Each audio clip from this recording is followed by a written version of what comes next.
Em 22 de junho de 1941, a Alemanha lançou a Operação Barbarossa, um ataque surpresa à União Soviética. Após anos enganando o premier soviético Joseph Stalin com uma falsa sensação de segurança enquanto consolidava seu domínio sobre a Europa Ocidental, a Alemanha estava pronta para confrontar o massivo Exército Vermelho Soviético. Mais de 3,5 milhões de tropas alemãs e do eixo lançaram uma ofensiva ao longo de uma frente de 1.800 milhas. Um total de 148 divisões, representando 80% do exército alemão, foram dedicadas à campanha. 17 divisões Panzer, organizadas em 4 grupos Panzer e equipadas com 3.400 tanques, lideraram a carga. Apoiados por 2.700 aeronaves da Luftwaffe, tornaram-se a maior força de invasão da história até então. Os alemães tiveram grandes avanços iniciais, com os grupos Panzer avançando rapidamente em direção aos seus objetivos, enquanto as forças russas colapsavam em desordem. A enorme quantidade de tropas e equipamentos soviéticos lançados contra os alemães foi rapidamente perdida, pois estes tiveram pouca dificuldade em dizimar as forças de tanques soviéticas enviadas contra eles. Com suas táticas comprovadas de armas combinadas, aperfeiçoadas ao longo dos anos, a Alemanha obteve ganhos significativos, destruindo muitos tanques soviéticos enquanto avançava. No entanto, a maré estava prestes a virar, pois os soviéticos começaram a liberar seus supertanques secretos em grande número, o T-34 e o KV-1. Quando os artilheiros alemães confrontaram esses gigantes de aço, perceberam rapidamente que suas armas não eram páreo para a espessa e inclinada armadura do T-34. Apesar de disparar mais de 30 projéteis antitanque, o T-34 retornou às suas linhas quase ileso. O trecho do relatório de batalha alemão realmente enfatiza a quase invencibilidade do T-34 aos olhos dos soldados alemães na época. 6 canhões antitanque disparam projéteis contra ele, soando como uma batida de tambor, mas ele avança resolutamente através de nossa linha como um monstro pré-histórico inexpugnável. É notável que o tanque do Tenente Stubbs acertou um dos T-34, uma vez a cerca de 20 metros e 4 vezes a 50 metros, com munição Panzergranate 40 sem qualquer efeito notável. Para compreender a surpresa e choque dos alemães ao encontrarem os novos tanques soviéticos, é crucial analisar as forças blindadas de cada nação em 1941. Quando a luta começou, a maioria dos blindados soviéticos consistia em tanques leves T-26 e na série Bystrochodny Tank, incluindo o Bystrochodny Tank 5 e Bystrochodny Tank 7. Além disso, os soviéticos tinham números menores dos mais formidáveis tanques T-34 e Klin Voroshilov 1 em suas fileiras.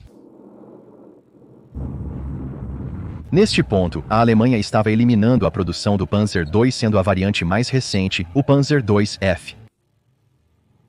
A maioria dos tanques em serviço ainda eram o modelo Panzer Erie C anterior. A produção do Panzer III estava em ascensão, com os modelos F, G e H constituindo a maioria da frota. Dentre estes, apenas um número relativamente pequeno de tanques Panzer I na IH estava equipado com o canhão Kanonenwagen 38 de 50 mm L-42. Os demais Panzer III mantiveram o canhão de 37 mm de menor comprimento. O Panzer IV, equipado com um canhão de 75 mm de cano curto, ainda era usado principalmente no apoio à infantaria, sendo o modelo E o mais recente na época. Além disso, os tanques Panzer 38T também estavam em serviço neste momento.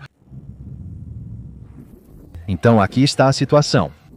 Esses tanques alemães podem facilmente penetrar a armadura de um BT-5 ou a T-26. Simultaneamente, as armas russas de 45 mm são sérias. Elas podem perfurar a armadura de todos os tanques alemães em serviço em distâncias de combate típicas. O T-34 foi um divisor de águas com armadura inclinada de espessura efetiva de 90 mm e um poderoso canhão de 76,2 mm. O único tanque alemão capaz de penetrar sua armadura era o relativamente raro Panzer Tercey.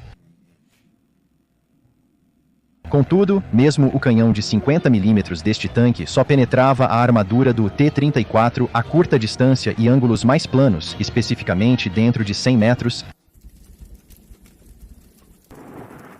Nenhum outro tanque alemão pode enfrentar essa armadura. Por outro lado, os modelos de 1940 e 1941 do T-34 podem penetrar todos os tanques alemães em serviço a distâncias de pelo menos 500 metros. Os T-34 não são apenas quase imperviáveis ao fogo de qualquer tanque alemão no campo, mas também possuem mobilidade superior. Embora use o mesmo sistema básico de direção por embreagem diferencial e freio que os tanques alemães da época, a potência do T-34 supera significativamente a de qualquer tanque alemão, mesmo sendo mais pesado.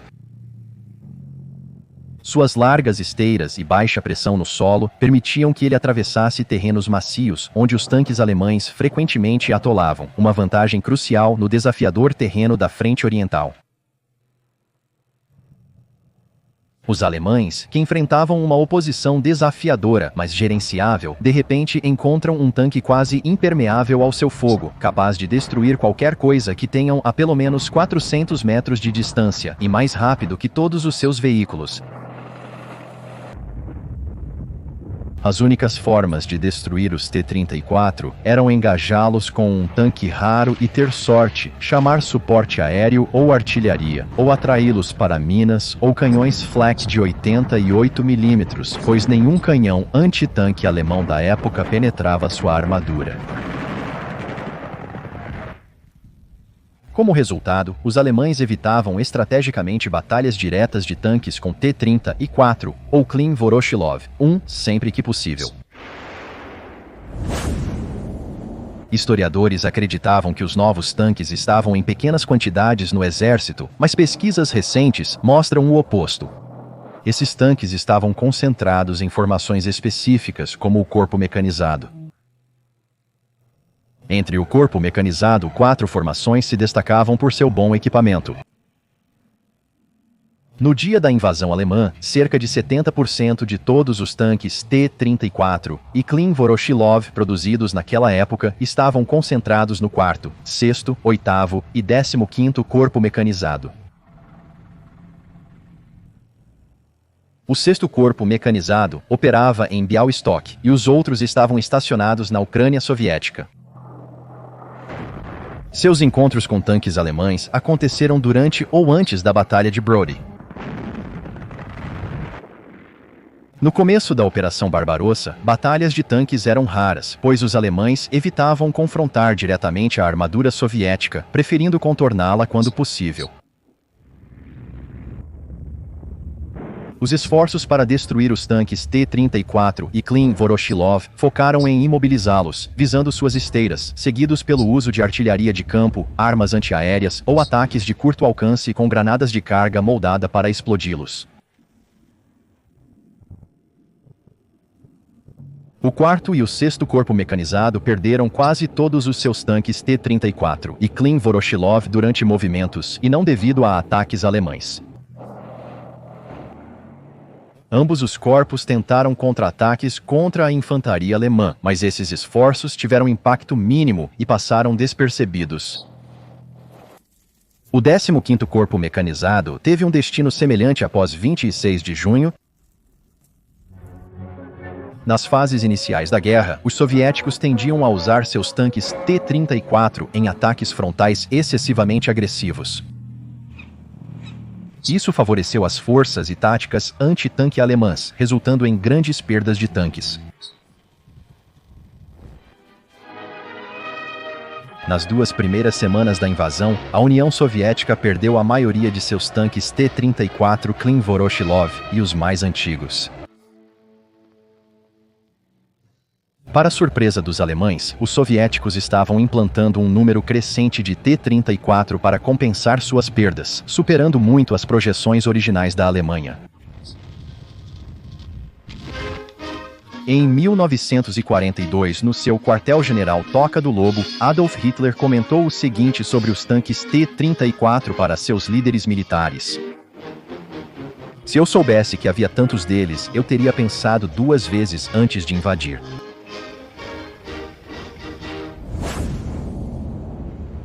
Apesar da superioridade técnica do T-34, sua eficácia nas primeiras batalhas foi prejudicada pela implementação e treinamento inadequados da tripulação.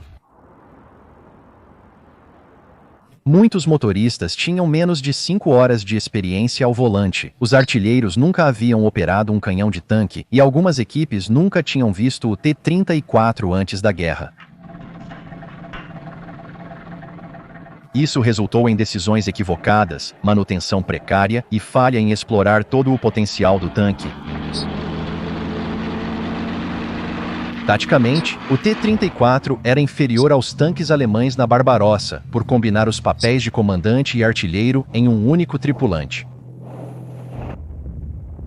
Quando o comandante começava a atirar, perdia a consciência situacional ampla e era incapaz de dirigir o tanque efetivamente na batalha. Essa limitação prejudicava sua eficácia na batalha, e poucos comandantes soviéticos excepcionais conseguiram superar essa desvantagem.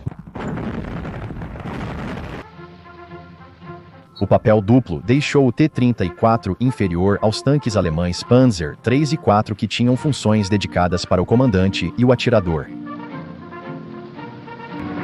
Observou-se que os ataques de tanques russos frequentemente viam os T-34 avançando como uma manada de touros selvagens, atirando suas armas sem parar e sem mira adequada. Essa abordagem pode ter sido influenciada pelo treinamento limitado das equipes de tanques, devido a altas perdas, mas combinar as funções de comandante e atirador em uma pessoa certamente contribuiu para isso. As tripulações soviéticas eram punidas por tomar iniciativa, resultando em táticas rígidas e previsíveis que geralmente envolviam avançar diretamente em poucas formações. O treinamento alemão era superior, destacando flexibilidade tática e habilidades de artilharia facilitadas pelo uso de rádios. As tripulações alemãs eram encorajadas a aprender com seus erros e testar diferentes estratégias. Em contraste, o treinamento russo era muito mais draconiano. Os soviéticos frequentemente usavam seus tanques em ataques descoordenados e fragmentados, sem apoio adequado de infantaria e antitanque. Isso deixou os T-34 vulneráveis a serem dominados e superados pela abordagem alemã de combinação de armas. Até a introdução do T-34-85 em 1944, apenas os comandantes de companhia das unidades T-34 estavam equipados com rádios. Devido à escassez, os tanques restantes da companhia dependiam de bandeiras de sinal para comunicação durante os combates. Porém, nas caóticas condições de combate, com fumaça e poeira obscurecendo o campo de batalha, as bandeiras logo se tornaram ineficazes. Com táticas ruins, as equipes do T-34 tiveram dificuldade em manter coordenação e fluidez no combate. Assim, os comandantes soviéticos costumavam usar a custosa estratégia de explorar sua superioridade numérica para sobrepujar o inimigo. Além disso, as divisões blindadas soviéticas estavam drasticamente desabastecidas, com apenas uma fração dos rádios, peças de reposição, munição e suprimentos necessários. As deficiências logísticas foram agravadas pela falta de informações precisas sobre as posições alemãs, sem um apoio de artilharia significativo. Até o final de dezembro, de 1941, eles perderam 2.300 tanques T-34 e mais de 900 tanques Klin-Voroshilov, representando 15% do total de 20.500 tanques perdidos no ano. Em comparação, os alemães mobilizaram aproximadamente 3.000 tanques durante toda a Operação Barbarossa. Até o fim de 1941, os soviéticos perderam mais tanques T-34 e Klin-Voroshilov do que o total de tanques alemães existentes. Segundo o historiador de tecnologia militar Steven Zaloga, a grande deficiência em treinamento e táticas das unidades de tanques do Exército Vermelho fez do T-34 uma arma pouco eficaz durante a Operação Barbarossa.